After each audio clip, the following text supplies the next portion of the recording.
Most historic buildings, but few South Australians have ever seen inside its walls.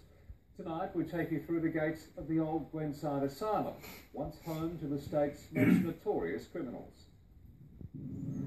Welcome to Adelaide's historic Glenside Hospital and inside the gates to the Z ward. If walls could talk at Z ward, they'd tell you a lot of amazing stories that would make your hair curl.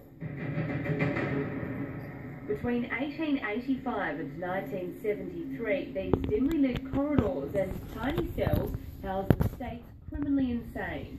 Around 40 patients were locked up at any one time. Some of South Australia's worst criminals sent here, never to come out. People who'd actually committed crimes and were found to be mentally unstable would find their way to Z ward. A so-called ha-ha wall surrounds the property on Fullerton Road.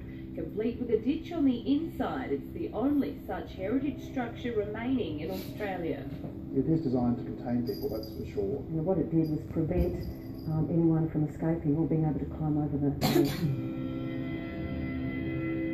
Initially, the asylum was called the L ward until the invention of the telephone in the 1900s, when staff feared the name would be mistaken. People were concerned it sounded like Hell Ward.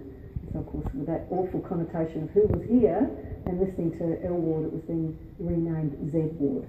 But while the stories of Z ward remain just as vivid as the scratch marks its residents etched into the wooden doors, the future of the facility is about to change. Our company Beach Energy has purchased the heritage building and is set to transform the space into offices.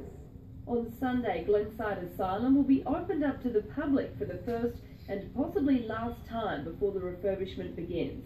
Tours of Z ward will take place between 9 a.m. and midday. I've had some very interesting phone calls from the Ghostbusters, people want to come and exercise the building, or some people coming around just taking photos from the external and being able to watch the shadows and actually see what they believe are people in the windows. Now and then you feel a bit, I don't know, is there someone here?